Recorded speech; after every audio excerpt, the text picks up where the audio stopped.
Hello, everybody. Thank you for joining our presentation. My name is Debbie Koski. This gentleman over here is Stephen Kassel. We work for Calibration Technologies, CTI. We're here in Columbia, Missouri. Today, we're going to talk to you about calibrating your ammonia gas detectors that are probably in your facility. So this calibration procedure is required by the IIAR, International Institute of Ammonia Refrigeration Standards, 2014. Stephen will explain that a little bit more, but this is the second part of a presentation that if you want the first part, just let us know. And then I'm going to turn it over to Stephen now. I think everybody's logged in. So Stephen, take it away.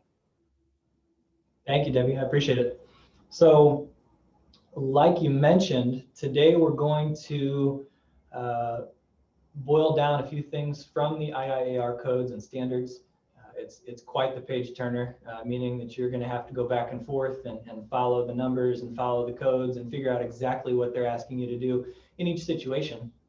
And so what we want to do is pull out just the maintenance, testing, and calibration of our ammonia detection systems and walk through exactly how you do that. So what I'm going to do here is share my screen and go through a couple of slides that I put together just for this call. So as we're talking through our gas detection calibration, it's important to define exactly what we're doing here. And so if we're going to the dictionary, to calibrate something is to standardize, typically when we're talking about a measuring instrument, by determining that deviation from the standard. So how far off are we? And then we're going to ascertain exactly how to correct those factors. And then that third point down there, to measure precisely, especially against a standard unit of measure. So in this case, what we're talking about is, for example, a 250 part per million detector. If our range is 0 to 250, we want to make sure measuring it against our certified calibration gas that we know to be right at the standard, how far off are we? Are we a little bit sensitive, or is it a little bit diluted? And do we need to adjust our detector or change out some equipment? So why do we calibrate? And I just just talked about that a little bit. Number one is just testing. Is it functioning? Is it powered? Do we have some kind of a fault? Within our detectors, we have a couple of fail safes. For example, if a power line is cut, you're going to get an alert saying that there's a fault at the detector. So that way you know exactly what line you're needing to check, and you send somebody out to the detector physically to check the function. Ensuring accurate readings. So again, if I'm trying to achieve a 0 to 250 part per million range, and I have specific set points, if my readings are a little bit high or a little bit low, when that alarm goes off, how do I know that it's actually 25 part per million? I need to be able to trust these detectors, so therefore they need to be checked regularly. And last but not least, installing replacement parts. So we send our detectors factory calibrated, and these are tested together, the cell with the transmitter. So when I'm replacing, say, a sensor cell element, I want to make sure that I put some certified gas on this to dial it in to the range that I need. So here's my first softball quiz question for you. Why is calibration necessary? Are we ensuring proper sensor function? Is it because you don't have enough work to do? Or is it just fun to sound the alarms and drive people crazy? And the answer obviously is, in every sense of the word here, we're trying to ensure proper sensor function. Is it powered? Is it faulting? And is it dialed in correctly? When should we calibrate? And this is coming directly from the IIAR codes. I'm going to read this to you, so bear with me. A schedule for testing ammonia detectors and alarms shall be established based on the manufacturer's recommendations unless modified based on documented experience. And those manufacturer's recommendations are what the next point focuses on as well. The minimum test frequency, where those manufacturer's recommendations are not provided, the ammonia detectors and alarms shall be tested at least annually. and I want you to read it and hear it so that you remember these things a little bit better. Simple stuff, but it's important. CTI recommends calibrating every 6 months, and that's our minimum standard. So what we've done to help with that, at the controller you have a cal do, which is going to flash an alarm, and that's going to show up every 6 months. So when you're due for your next calibration, this is going to remind you. And then it's important, as soon as you get that calibration done, that you are resetting the time clock for the next 6 months. In addition to that, we do things like a cal date sticker on the physical detector. So what this is, it's exactly what it sounds like. Just a little sticker gives you the last date that this detector was maintained and calibrated, so that if you're at the location of the detector and you're trying to troubleshoot something, hey, first thing I would check is, when was the last time we tested this against some gas, certified calibration gas. And the last thing on the list for this one is, anytime you have an ammonia release, these sensor cells can be worn down, similar to that of a AA battery here in a flashlight. So in regards to the electrochemical sensor cell technology, when it is exposed to ammonia over time, the signal can be slowed, or it can really kill the sensor cell altogether. So after an ammonia release, after a high exposure to ammonia, you want to put some calibration gas on there again, and just make sure that things are reading correctly. You may just need to replace the sensor element, and everything else should be working fine. So quiz question 2. What is the minimum test frequency for your gas detectors? Every 3rd Thursday of the month, seems easy to remember, based on manufacturer's recommendations, or annually where not provided, or once a quarter.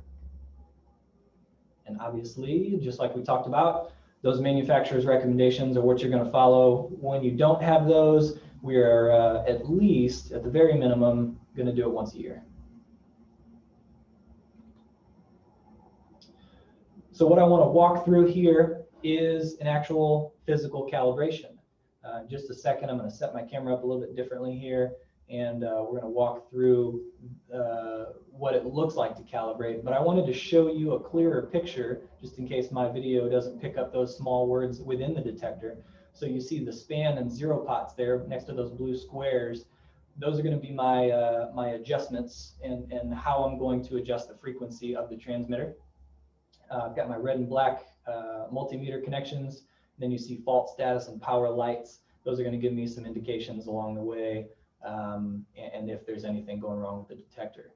Now, that blue and black cell that you see wired into the transmitter, that is an electrochemical sensor cell. The picture here says 0 to 100 part per million, but we're going to work with a 0 to 250 range detector today.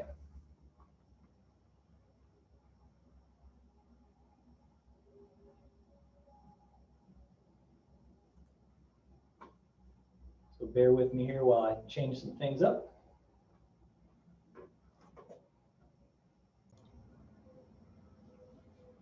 So let's talk for a second about the things that we'll need to complete the calibration.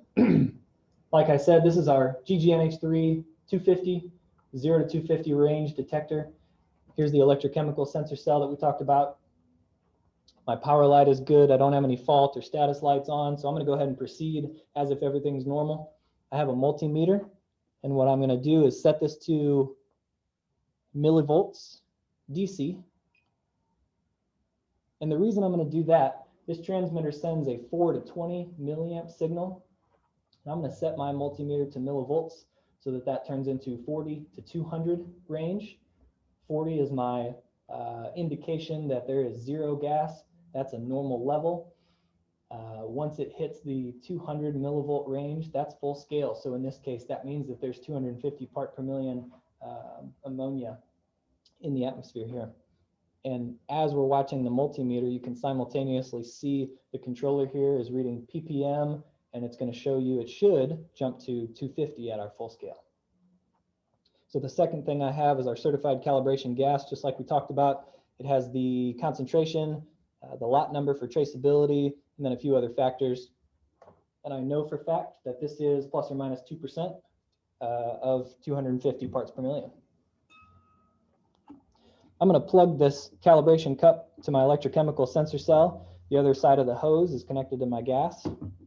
Before I start, I'm going to do a couple of things. I'm going to plug my multimeter. Actually, I'm going to take my hose off of here. We're going to wait on that because I want fresh air to that sensor cell. I was getting ahead of myself. I'm going to plug my multimeter into the sensor, and we're going to set this detector in calibration mode, so it's not going to trip any alarms here or turn on any lights in the room. And by turning the 0 pot a few times, about a quarter turn, you'll see the power light flash, and that's indicating that we're in calibration mode now. So I have it set up here still to show you the readings. So I'm at 39.8. That's a pretty good 0, but I'm going to go ahead and dial it in. We want to get as close as we can. Just a little bit at a time. 39.9, 40. Perfect. I feel comfortable taking my time because I've got about 4 minutes on this calibration mode. It's not going to take us that long to get through this. So now I'm going to plug my gas onto that sensor cell. I'll open my gas valve, and we'll watch that signal start to climb. Now this is going to go up probably a little bit before my controller. There it goes. 175, 180, 185. So it's starting to slow down a little bit. You can see it would have tripped an alarm had we had it going. Good. Now I'm going to go ahead and set that span a little bit higher. 185. I want it to be right at 200. And I overshot my landing ramp there. Let's see. There we go. Right at 200. Perfect. I'll take that gas off right away. Let that sensor breathe some fresh air, and I want to make sure that it drops back to 0 at my ppm, and I want to see 40 or 4 milliamps on my multimeter. That looks good. I'll give it another second. And we're in good shape.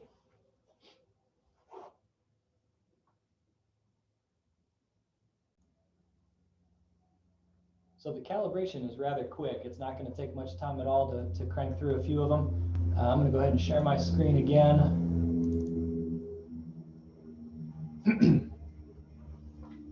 The next thing I want to talk through here is what to do once we've calibrated. It's very important to report, track, trace all of this for a number of reasons. Number one, if I'm not going to be out to these sensors until the next 6-month period, I want to make sure that I know exactly what action was taken, what corrective action was needed. If I've replaced parts or if I had issues with parts, I want to know if there's any recurring issues with this sensor, with this room, with this environment. So each of those things is going to be important to keep track of. So if I'm at my own facility, I want to keep track of the building and area. If I'm a contractor, I want to make sure that I've got each customer a copy of this report here as well. What we're also going to track, in addition to the location, the building and area, if there's multiple controllers, I want to make sure that I'm separating these systems in different reports. But the controller info, like the manufacturer, the model, serial number, software version, and then any notes, any updates, issues, etc., so that we make sure that if we've made adjustments to this controller in the past, that we're keeping track of that.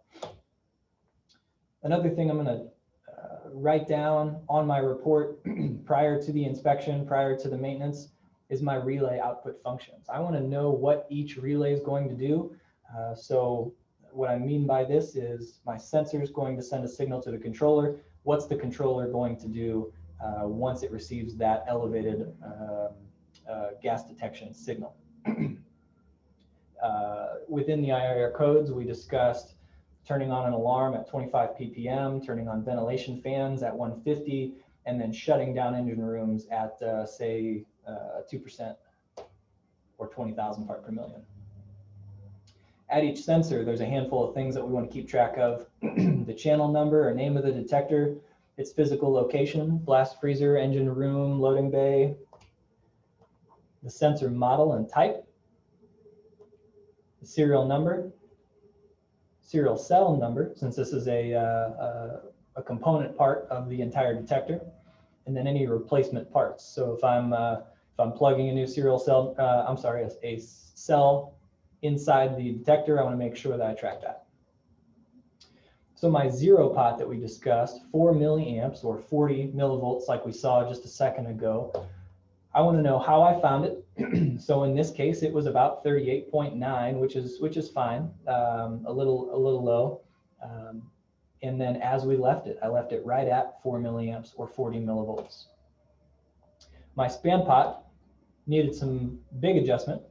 It had started to drift a little bit. So as found, it was 275, no, it was 280, 285, and then we left it, 185. We left it right around 200 milliamps, or 200 millivolts, pardon me. So the calibration gas that we used, in this case, it was a 250 parts per million ammonia.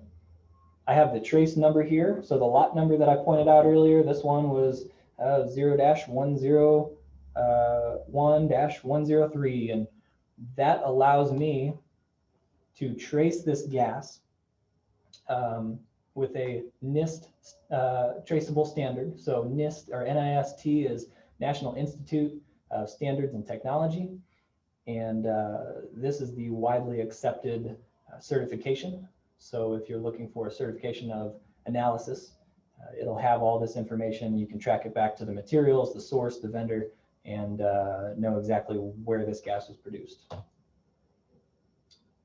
So the relay configurations that we discussed a second ago, I want to know that my first warning is going to go off, and my alarm 1 and alarm 2 are going to function. And that means lights and horns at 25 part per million. I'm sending a signal to a monitored location. I want to watch as I put gas on the detector that the functions that are supposed to be happening in case of an emergency are in fact happening. Now at the controller, with our GG6 controller, you can check the alarm log and it'll have every single action that's been taken with that controller. So if I set something in cal mode, it'll tell me. If there's an alarm tripped, it'll tell me. If there's an elevated level, I want to know that.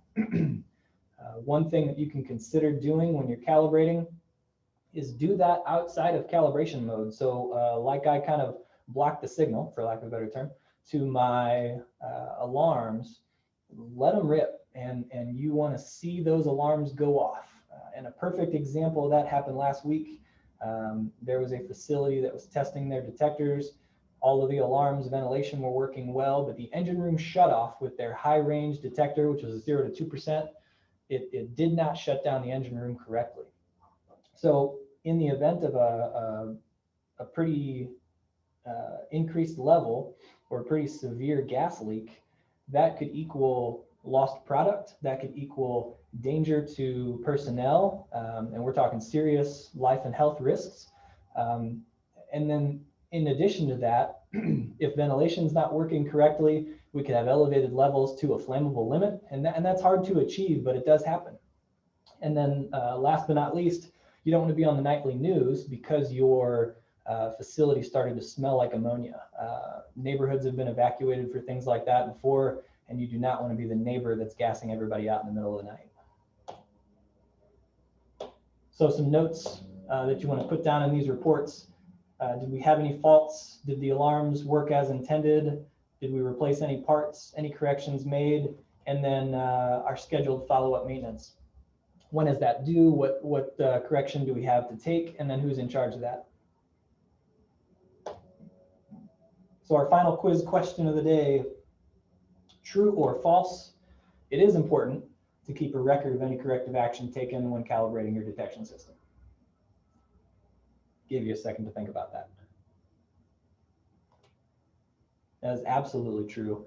Not only for inspections and for the, authority having jurisdiction, but we want to know exactly how our detectors are reacting. We want to know if there's any issues with them. We want to know how often they're being maintained. So finally, we are here to help. I want to make sure that you guys have our contact information, and feel free to give us a call, send us an email. Those emails and phone calls go directly to our trained staff, and these guys are application engineers, field technicians. We have some smart folks that have been in this industry for a long time, and we're very proud of the equipment that we have, the work that we do. We've seen just about everything so far. So if there's anything that you're working through at a facility that you just have questions with, if you're standing in front of a detector and need some help with your calibration process, give us a call. We're happy to walk you through it. Thank you so much for letting us be a part of this meeting. Thanks for letting us be on this call and share what we do and how to maintain and keep your facility safe. If there's anything else we can do for you, there's our information, and we'll sign off here and let you guys continue. And again, thank you so much.